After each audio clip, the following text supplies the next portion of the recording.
주식 배당소득 관련된 얘기 1시간 17분 26초.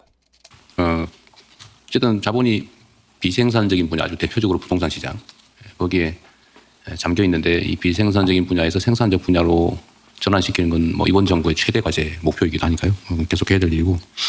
근데 배당소득이 지금 분리과세에 대해 있어서 소액일 때는 예금이자 예금 소득에 대한 것보다 높지만 그게 고액이 되면은 예금이자에 대한 과세가 훨씬 더 많지 않아요?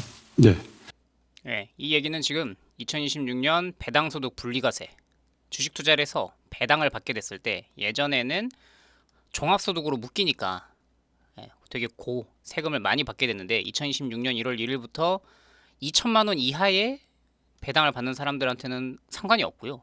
고액으로 받는 사람들, 배당으로만 뭐 2천, 3억, 50억, 50억 초과 이렇게 받는 사람들은 종합소득세랑 합산하지 않고 분리해서 이것만 따로 세금을 맺게 된다.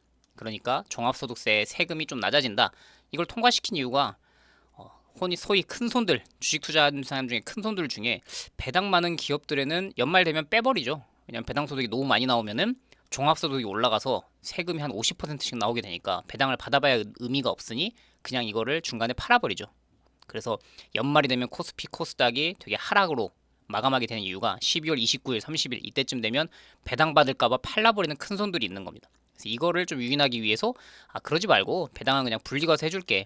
근데 이 김동완 3프로TV 대표는 이거는 고액 자산가들에 대한 얘기고 2천만 원, 3천만 원 조금 있는 사람들도 배당에 대해서는 좀 더 혜택을 줘라. 왜냐면 지금 배당으로 받나 14% 배당으로 받나 아니면 이자로 받나 은행 이자는 확정된 5천만 원, 뭐 1억에 대해서 정부가 보증해주는 안전한 자산인데 이자 소득이 있는 거고 근데 위험 자산인 배당에 대해서도 똑같이 2천만 원 이하인 경우에는 14% 양쪽이 거의 15.4%로 동일하기 때문에 배당을 받나 예금을 하나 차이가 없으니 올해 투자할 유인이 없다.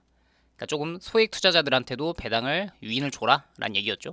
소액일 경우는 주식 배당 소득에 대한 그 과세가 좀 적은데 예. 이 분리과세 돼 있으니까. 네.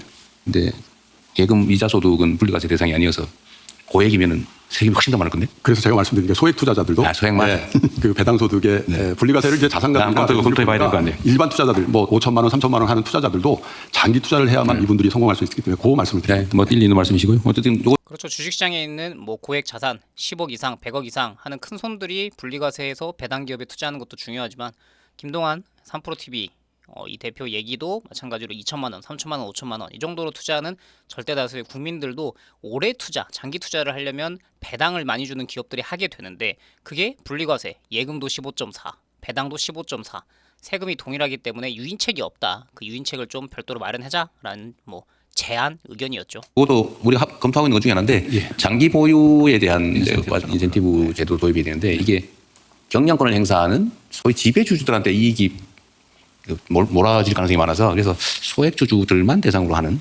그런 것도 검토해 볼 수 있을 것 같아요. 장기 보유에 대해서 세제 혜택을 주는. 근데 뭐 주식 양도소득이 거의 제로 상태라서 지금 해버리지가 거의 없는 상태인데. 근데 이 문제는 지금 거래세를 사실상 부활했는데 거래세는 그냥 뭐 손해를 보든 이익을 보든 다 내는 거라서 사실은 문제가 있죠. 근데 지금 다행히 주식시장이 활성화돼서 거래세 세수는 많이 늘었는데 사실 거래세하고 양도소득을 바꿔야 되거든요.